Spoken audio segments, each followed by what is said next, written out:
तर आज आपण चॅप्टर चालू करतोय. त्या चॅप्टरचं नाव आहे electrostatics. This is chapter number 10 in the textbook. टेक्स्टबुकमध्ये हा काय आहे 10 नंबरचा चॅप्टर आहे. आता इलेक्ट्रोस्टॅटिक्स म्हणजे काय, तर branch of physics. It is a branch of physics which deals with study of charges at the rest. That is called as electrostatics. म्हणजे इलेक्ट्रोस्टॅटिक्स मध्ये काय केलं जातं, कशाचा स्टडी केला जातो, चार्ज ज्यावेळी रेस्टमध्ये असतो त्यावेळी त्याच्यामुळं कशा प्रकारे इलेक्ट्रिक फील्ड प्रोड्यूस होतं, त्या इलेक्ट्रिक फील्डच्या प्रॉपर्टीज काय काय असतात, या सगळ्याचा स्टडी आपण काय करणार आहे, इलेक्ट्रोस्टॅटिक्स मध्ये करणार आहे. म्हणजे इलेक्ट्रोस्टॅटिक्स मध्ये चार्ज एका जागी फिक्स असतो आणि त्या फिक्स्ड चार्जमुळं जे डिफरंट फेनॉमिना जे काही डिफरंट फेनॉमिना असतात, ते फेनॉमिना आपल्याला कुठले कुठले घडतात त्याचा आपण स्टडी इलेक्ट्रोस्टॅटिक्स मध्ये करणार आहे. ठीक आहे. सो वन सेकंड डेफिनेशन बघा. The branch of physics which deals with study of charges at rest is called as electrostatics. Okay. Statics म्हणजे काय, study of the rest. Statics म्हणजे स्टडी ऑफ रेस्ट होतोय, लक्षात घ्या. ठीक आहे. आता इलेक्ट्रोस्टॅटिक्स मध्ये आपण काय करणार आहे, चार्जेसचा स्टडी करणार आहे, बरोबर आहे ना. मग त्याच्यासाठी आपल्याला चार्ज म्हणजे काय ते अगोदर बघावं लागेल. Okay. Let study what do you mean by the charge.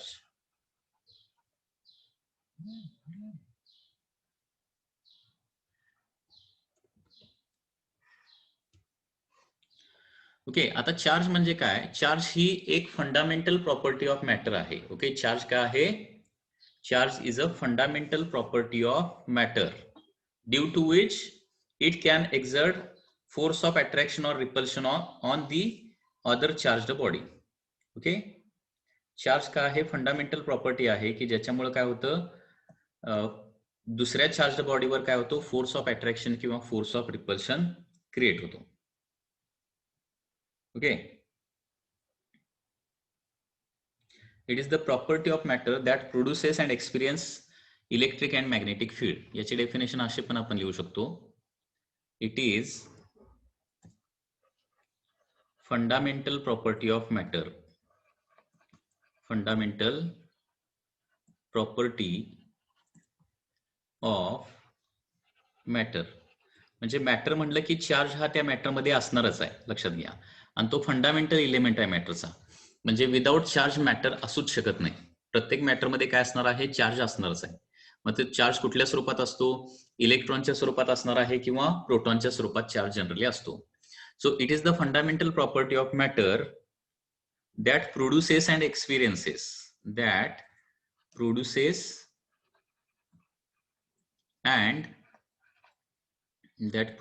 and experiences electric and magnetic field. Electric and magnetic field म्हणजे चार्ज म्हणजे लक्षात येते का बघा. चार्ज ही मॅटरची एक फंडामेंटल प्रॉपर्टी आहे की जी काय करते, इलेक्ट्रिक फील्ड आणि मॅग्नेटिक फील्ड प्रोड्यूस करते. लक्षात येते. म्हणजे थोडक्यात चार्जमुळेच इलेक्ट्रिक फील्ड प्रोड्यूस होतं आणि चार्जमुळेच मॅग्नेटिक फील्ड प्रोड्यूस होतं. त्याचबरोबर चार्जमुळे काय करू शकतो आपण, इलेक्ट्रिक फील्ड आणि मॅग्नेटिक फील्ड काय करू शकतो, एक्सपिरियन्स करू शकतो. We can experience electric and magnetic field. कारण इलेक्ट्रिक फील्डमध्ये चार्ज आणून ठेवला तर काय होणार, त्याच्यावर फोर्स क्रिएट होतो. म्हणजे एखाद्या ठिकाणी इलेक्ट्रिक किंवा मॅग्नेटिक फील्ड प्रोड्यूस करायचं असेल तर आपल्याला चार्ज लागणार आहे, किंवा एखाद्या ठिकाणी इलेक्ट्रिक फील्ड किंवा मॅग्नेटिक फील्ड आहे का नाही ते चेक करण्यासाठी देखील काय लागणार आहे, आपल्याला चार्ज लागणारच आहे. ओके. विदाउट चार्ज एखाद्या ठिकाणी इलेक्ट्रिक फील्ड आहे का नाही हे आपण चेक करू शकत नाही. लक्षात येते. सो वन्स अगेन बघा definition. Charge is fundamental property of matter that produces and experiences electric and magnetic field. Okay. आता चार्ज मध्ये दोन टाइप असतात. Okay. So there are two types of charges. Two types of charges कुठले आहेत बघा. First is the positive charge. Okay. First is positive charge and second is the negative charge. Okay. चार्जचे दोन टाइप आहेत. एक आहे पॉझिटिव्ह चार्ज आणि दुसरा आहे निगेटिव्ह चार्ज. आता ही पॉझिटिव्ह चार्ज आणि निगेटिव्ह चार्जची कन्सेप्ट जी आहे ती कुणी इंट्रोड्यूस केलेली आहे, म्हणजे चार्ज काय असतं आणि चार्जेसचे किती टाईप आहेत, ही कन्सेप्ट सगळ्यात अगोदर कुणी इंट्रोड्यूस केलेली आहे? Benjamin Franklin. लक्षात घ्या, बेंजामिन फ्रँकलिन. ओके, सो एक सायंटिस्ट होता बेंजामिन फ्रँकलिन, आणि त्या सायंटिस्टनं काय केलेली आहे, पॉझिटिव्ह आणि निगेटिव्ह चार्जची कन्सेप्ट जी आहे ती इंट्रोड्यूस केलेली आहे. ओके, चार्ज म्हणजे काय, पॉझिटिव्ह चार्ज आणि निगेटिव्ह चार्ज म्हणजे काय, ठीक आहे. आणि म्हणून त्या सायंटिस्टच्या नावे एक युनिट देखील आहे. बेंजामिन फ्रँकलिन जे आहे त्यांच्या नावे एक युनिट आहे. ते कुठलं युनिट आहे? फ्रँकलिन नावाचं युनिट आहे. फ्रँकलिन हे कशाचं युनिट आहे?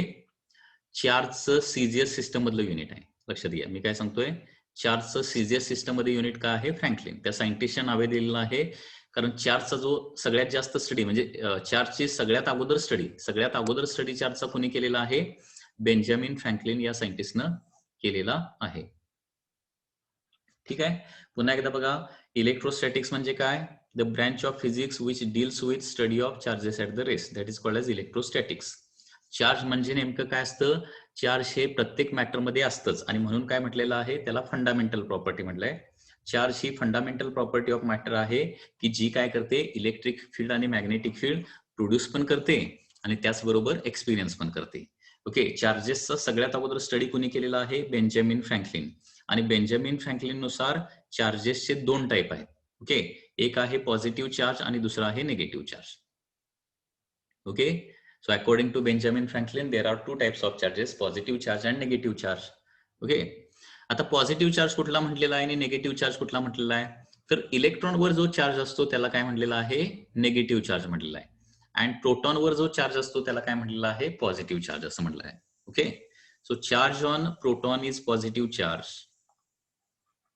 Charge on proton is called as positive charge. Proton वरचा जो चार्ज आहे त्याला पॉझिटिव्ह चार्ज म्हटलंय. And charge on electron is called as negative charge.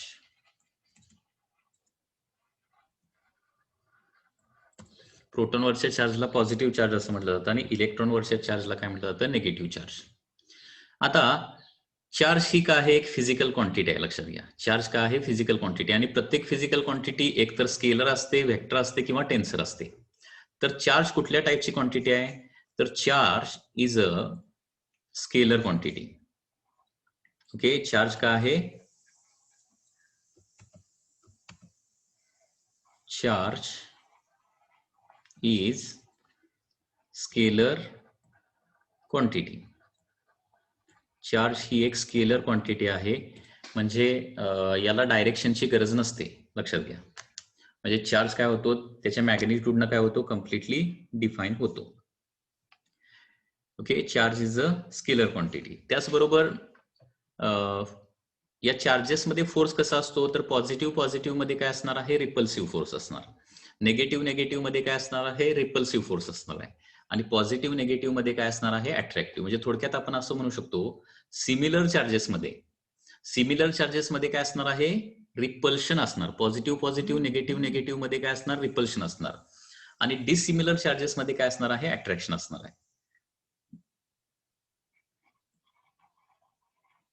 There is repulsion between काय येणार आहे? Similar charges. Okay, similar charges में क्या होता है? रिपल्शन होता है. एंड अट्रैक्शन बिटवीन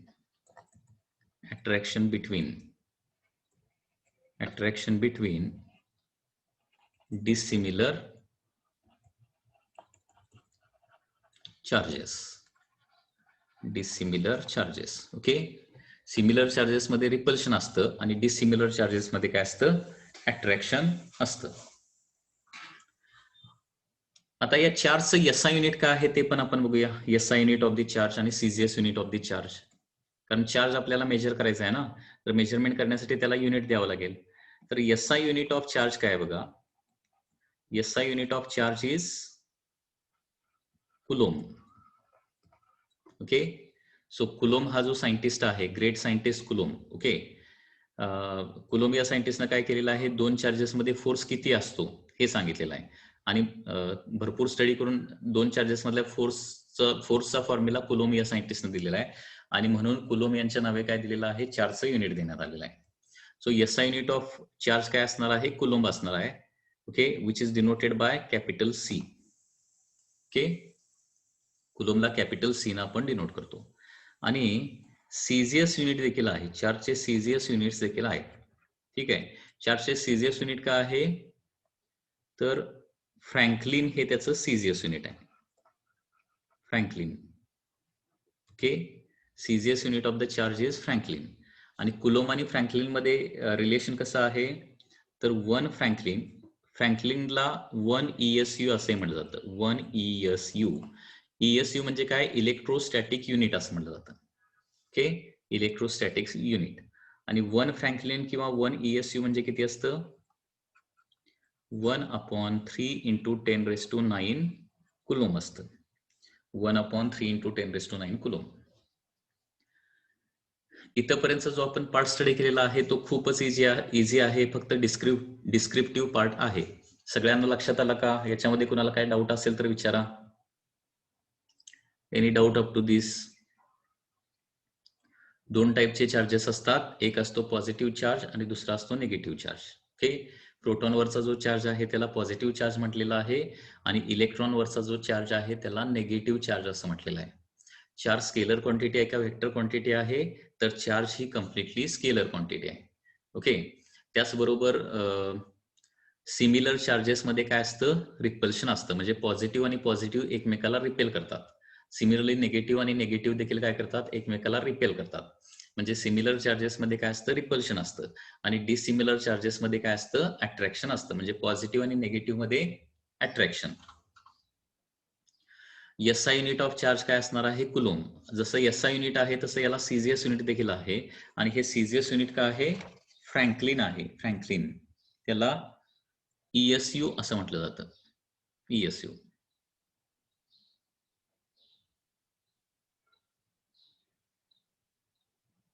हा, आता 1 कुलोम म्हणजे काय येणार मग, 3 × 10⁹ जर इकडे आणलं, ओके, तर 1 कुलोम म्हणजे 3 × 10⁹ ESU येणार. करेक्ट. ओके,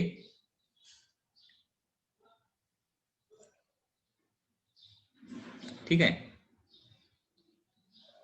आता कुणावर किती किती चार्ज असतो हे पण थोडंसं आपण बघूया. आता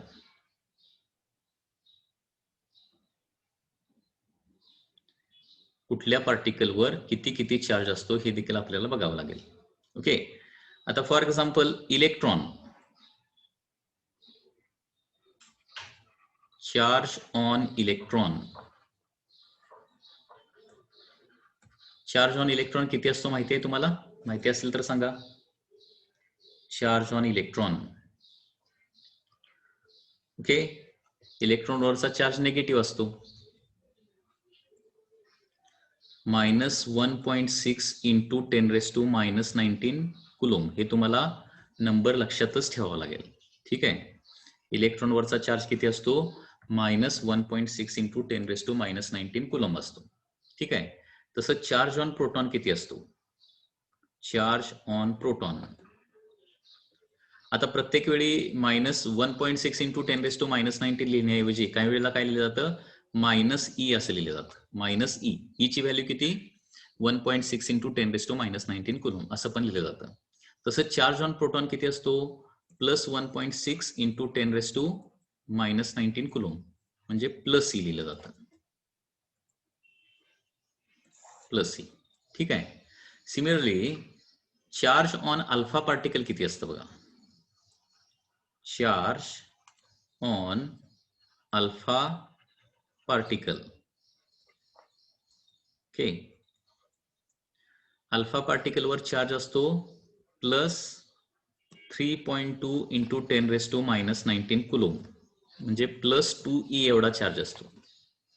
ओके, +2e, कारण अल्फा पार्टिकल म्हणजे हेलियमचा न्यूक्लियस असतं. अल्फा पार्टिकल म्हणजे काय असतं माहिती पाहिजे तुम्हाला. तो काय असतो, हेलियम न्यूक्लियस. हेलियमच्या न्यूक्लियस मध्ये काय असतं, 2 प्रोटॉन आणि 2 न्यूट्रॉन असतात. 2 प्रोटॉन आणि 2 न्यूट्रॉन. आता न्यूट्रॉनवर तर चार्ज अजिबात नसतो, प्रोटॉनवरच चार्ज असतो, आणि 2 प्रोटॉन असल्यामुळे काय होणार आहे, 1.6 इंटू 10⁻⁻19 चं डबल होणार, दॅट इज 3.2 इंटू 10⁻⁻19 कुलूम. ओके, तर या चार्जच्या काही व्हॅल्यूज आहेत ज्या तुम्हाला माहिती असणं आवश्यक आहे. ठीक आहे. आता आपल्याला बघायचं आहे प्रॉपर्टीज ऑफ दी चार्जेस. चार्जच्या बेसिक प्रॉपर्टीज आपल्याला बघायच्या आहेत. Basic property. त्याच्या अगोदर इलेक्ट्रिफिकेशन म्हणजे काय तो पार्ट थोडासा बघूया आपण. इलेक्ट्रिफिकेशनचा part. Electrification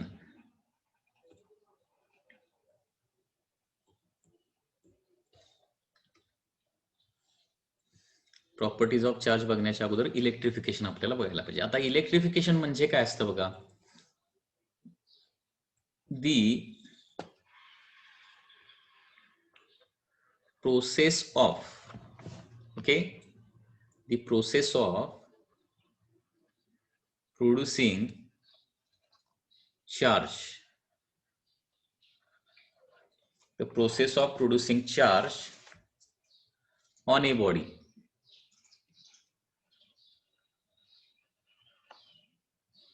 is called as electrification. Okay, एखाद्या बॉडीवर चार्ज प्रोड्यूस करायची जी प्रोसेस आहे त्याला काय म्हटलं जातं, इलेक्ट्रिफिकेशन असं म्हटलं जातं. The process of producing charge on a body is called as electrification. ठीक आहे. म्हणजे कुठलीही बॉडी सुरुवातीला चार्ज नसते, ती न्यूट्रल असते. ओके, मग त्याच्यावर चार्ज प्रोड्यूस करायचा म्हणजे पॉझिटिव्ह चार्ज प्रोड्यूस करायचा किंवा निगेटिव्ह चार्ज प्रोड्यूस करायचा. ती प्रोड्यूस करण्याची जी प्रोसेस आहे ना त्याला काय म्हणायचं, इलेक्ट्रिफिकेशन म्हणायचं. इलेक्ट्रिफिकेशनची डेफिनेशन लक्षात आली का बघा. The process of producing charge on a body is called as electrification. आता या प्रोसेसमध्ये नेमकं काय केलं जातं. एखाद्या बॉडीवर आपल्याला चार्ज प्रोड्यूस करायचा आहे, बरोबर. मग काय केलं जाणार, तर एखाद्या बॉडीवर आपल्याला पॉझिटिव्ह चार्ज प्रोड्यूस करायचा असेल, लक्षात येतंय, तर त्याच्यातून इलेक्ट्रॉन काय करावे लागतील, काढावे लागतील. आणि एखाद्या बॉडीवर निगेटिव्ह चार्ज प्रोड्यूस करायचा असेल तर इलेक्ट्रॉन काय करावे लागतील, ऍड करावे लागतील. ओके, कारण कुठलीही बॉडी तुम्ही जर कन्सिडर केला, suppose this is a body, एक बॉडी, ठीक आहे. आता ही बॉडी सुरुवातीला कशी असते, न्यूट्रल असते. न्यूट्रल असते म्हणजे काय, त्याच्यामध्ये चार्ज नसतो का, त्याच्यामध्ये चार्ज असतो. पॉझिटिव्ह चार्ज पण असतो आणि निगेटिव्ह चार्ज पण असतो. परंतु जेवढा पॉझिटिव्ह चार्ज असणार आहे तेवढाच काय असतो, निगेटिव्ह चार्ज असतो. पॉझिटिव्ह चार्ज कुणामुळे असतो, प्रोटॉनमुळे. निगेटिव्ह चार्ज कुणामुळे असतो, इलेक्ट्रॉनमुळे. म्हणजे कुठल्याही बॉडीमध्ये लक्षात घ्या, जेवढे नंबर ऑफ प्रोटॉन जनरली असतात तेवढेच नंबर ऑफ एक्झॅक्टली काय असतात, इलेक्ट्रॉन असतात. ओके, जेवढे नंबर ऑफ प्रोटॉन तेवढे नंबर ऑफ इलेक्ट्रॉन. त्याच्यामुळे जेवढा पॉझिटिव्ह चार्ज एखाद्या बॉडीमध्ये असतो तेवढाच काय असतो, निगेटिव्ह चार्ज देखील त्या बॉडीमध्ये असतो. आणि त्याच्यामुळे ती बॉडी काय असते, इलेक्ट्रिकली न्यूट्रल असते. ठीक आहे. आता समजा याच्यामधले काही इलेक्ट्रॉन मी बाहेर काढले, बॉडीमधून काय केले, आता प्रोटॉन तर मुव्हेबल नसतात. मुव्हेबल कोण असतं, इलेक्ट्रॉनच मुव्हेबल असतात. कारण प्रोटॉन कुठं असतात तुम्हाला माहित आहे, न्यूक्लियसच्या आत असतात. आणि न्यूक्लियस मधून प्रोटॉनला काढणं, okay, this is a very difficult process. त्याच्याऐवजी न्यूक्लियसच्या भोवती जे फिरणारे इलेक्ट्रॉन आहेत त्या इलेक्ट्रॉनला मात्र काय करू शकतो आपण, इझिली रिमूव्ह करू शकतो किंवा ऍड करू शकतो. ठीक आहे.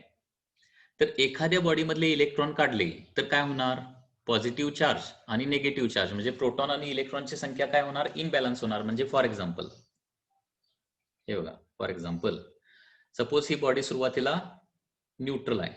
न्यूट्रल म्हणजे सपोज याच्यामध्ये काय आहेत, ऍज एक नंबर घेऊया आपण. याच्यामध्ये सुरुवातीला काय आहेत, 1000 इलेक्ट्रॉन आहेत. याच्यामध्ये काय आहेत, 1000 इलेक्ट्रॉन आहेत. आणि त्याचबरोबर काय आहेत, 1000 प्रोटॉन पण आहेत. त्याच्यामुळे टोटल चार्ज किती होणार याचा, 0. कारण जेवढा निगेटिव्ह चार्ज आहे तेवढा पॉझिटिव्ह चार्ज आहे. ठीक आहे.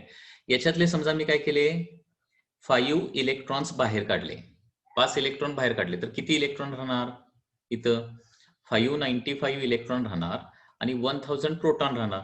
मग त्या बॉडीवर कुठला चार्ज येणार आता सांगू शकताय? 5 इलेक्ट्रॉन बाहेर काढले तर त्या बॉडीवर किती चार्ज येईल, म्हणजे कुठला चार्ज येईल, पॉझिटिव्ह का निगेटिव्ह? पॉझिटिव्ह येणार, कारण का इलेक्ट्रॉनची संख्या कमी आणि प्रोटॉनची संख्या जास्त झाली ना. आणि समजा त्याच बॉडीमध्ये मी काय केले, 5 इलेक्ट्रॉन ऍड केले, म्हणजे सुरुवातीला 1000 होते, 5 इलेक्ट्रॉन ऍड केले तर इलेक्ट्रॉनची संख्या 1005 होणार आणि प्रोटॉनची संख्या 1000च राहणार. आणि या केसमध्ये त्या बॉडीवर कुठला चार्ज डेव्हलप होणार? इलेक्ट्रॉनची संख्या जास्त झाली तर निगेटिव्ह, बरोबर आहे ना. म्हणजे एखाद्या बॉडीवर पॉझिटिव्ह चार्ज किंवा निगेटिव्ह चार्ज कसा प्रोड्यूस करायचा? Bye addition or removal of the electron. म्हणजे इलेक्ट्रॉन ऍड किंवा रिमूव्ह करूनच आपण एखाद्या बॉडीवर चार्ज प्रोड्यूस करू शकतो. Charge is produced on body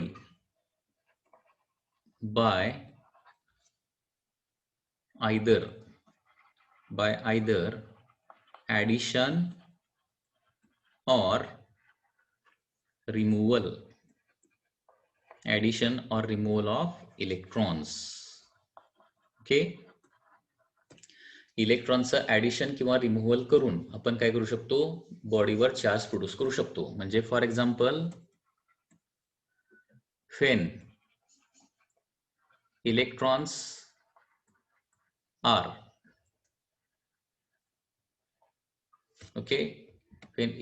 are added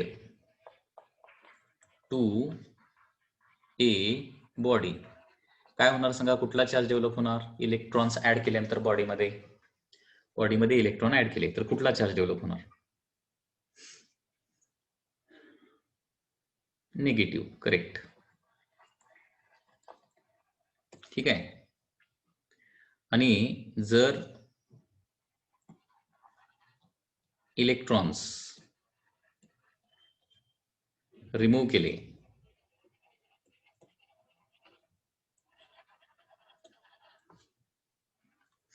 बॉडीमधला negative charge कमी होणार आणि टोटल त्याच्यावर कुठला चार्ज राहणार आता? पॉझिटिव्ह. ओके, म्हणजे अशा पद्धतीनं इलेक्ट्रिफिकेशन केलं जातं. इलेक्ट्रिफिकेशन म्हणजे काय? The process of producing charge on a body, that is called as electrification. Okay, आणि चार्ज कसा प्रोड्यूस करायचा? तर either addition or removal of the electron from the body. ठीक आहे. इलेक्ट्रॉन जर बॉडीमध्ये ऍड केले तर काय होणार? निगेटिव्ह चार्ज डेव्हलप होणार. आणि इलेक्ट्रॉन जर रिमूव्ह केले तर काय होणार आहे? पॉझिटिव्ह चार्ज डेव्हलप होणार आहे. आता या इलेक्ट्रिफिकेशनच्या एकूण 3 प्रोसेस आहेत आणि त्या 3 प्रोसेस आपल्याला बघायच्या आहेत. Okay, processes of electrification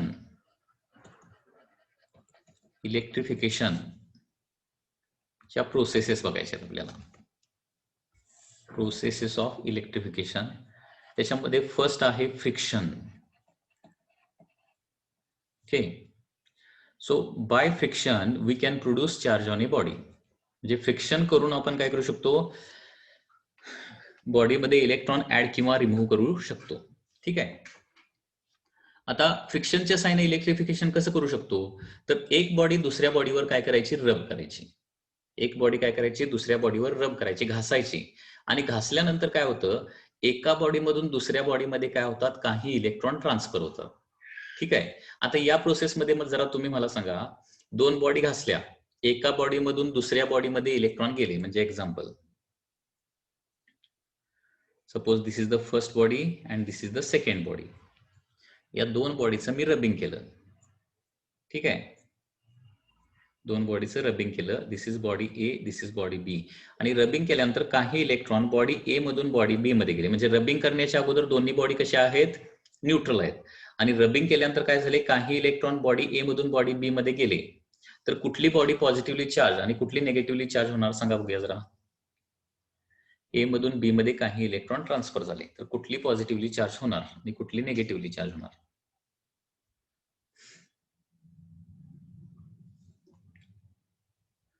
body A will positively charge आणि बॉडी बी कशी होणार? निगेटिव्ह. करेक्ट आहे ना.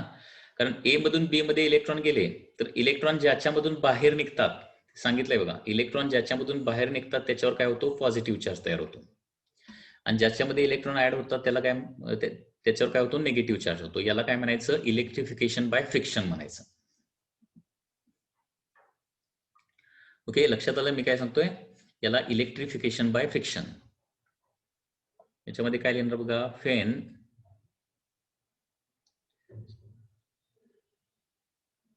इलेक्ट्रोस्टॅटिक फोर्स म्हणजे काय, याच्यानंतर आपण, इलेक्ट्रोस्टॅटिक फोर्स म्हणजे सिंपल आहे, दोन चार्जेस मध्ये असणारा फोर्स, म्हणजे दोन चार्जेस रेस्ट मध्ये असताना त्यांच्यामध्ये जो फोर्स असतो ना त्याला इलेक्ट्रोस्टॅटिक फोर्स म्हणायचं. दोन चार्जेस रेस्ट मध्ये असताना त्यांच्यामध्ये जो फोर्स असतो त्याला इलेक्ट्रोस्टॅटिक फोर्स म्हणायचं.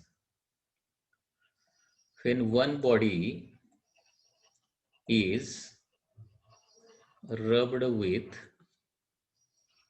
म्हणजे एक बॉडी दुसऱ्या बॉडी बरोबर घासायची,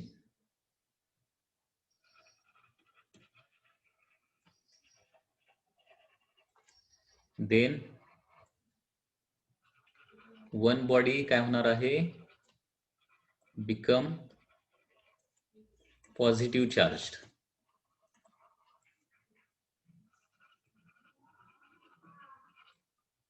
positively charged, and another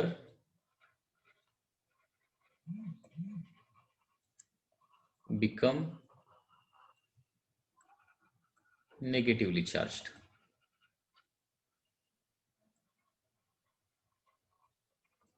This is called as electrification by friction. लक्षात आलं. इलेक्ट्रिफिकेशन बाय फ्रिक्शनचे काही एक्झाम्पल तुम्हाला माहिती असतील, माहिती असेल तर सांगा रे. इलेक्ट्रिफिकेशन बाय फ्रिक्शनचे काही एक्झाम्पल माहिती आहेत का तुम्हाला? इलेक्ट्रिफिकेशन बाय फ्रिक्शनचे काय एक्झाम्पल जर माहिती असले तर सांगा. त्याचं फर्स्ट एक्झाम्पल जर द्यायचं झालं, for example glass rod rubbed with silk. हे माहिती आहे काय बघा तुम्हाला. ग्लास रॉड घेतला आणि सिल्क वर त्याचं रबिंग केलं तर काय होतं, याच्यामध्ये ग्लास रॉड जो आहे तो पॉझिटिव्हली चार्ज होतो आणि सिल्क जे आहे ते काय होतं, निगेटिव्हली चार्ज होतं. Glass rod rubbed with silk, तर त्याच्यामध्ये ग्लासवर काय होतो, पॉझिटिव्ह चार्ज, आणि सिल्कवर काय होणार आहे, नेगेटिव्ह चार्ज डेव्हलप होतो. दिस इज वन एक्झाम्पल. तुम्ही मला सांगू शकताय याच्यावरून की ग्लास आणि सिल्कचं रबिंग केल्यावर इलेक्ट्रॉन कुणामधून कुणामध्ये ट्रान्सफर झाले असतील, सांगता येते का बघा. ग्लास आणि सिल्कचं जर रबिंग केलं तर इलेक्ट्रॉन कुणामधून कुणामध्ये ट्रान्सफर होतात, सांगता येत असेल तर बघा.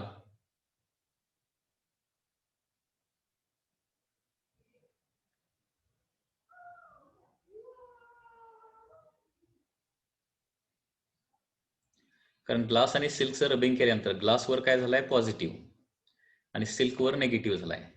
Okay, Abhijit correct, Shreyas also correct, K Shri Kuber is also correct, Ankita is also correct. बघा, पॉझिटिव्ह चार्ज कुणावर डेव्हलप होतोय, ज्याच्यामधून इलेक्ट्रॉन बाहेर पडतात, आणि निगेटिव्ह चार्ज कुणावर डेव्हलप होतोय, ज्याच्यामध्ये इलेक्ट्रॉन एंटर करतात.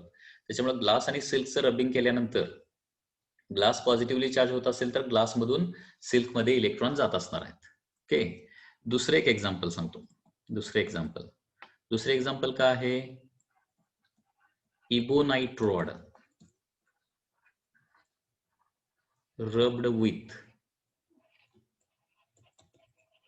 fur, FUR fur.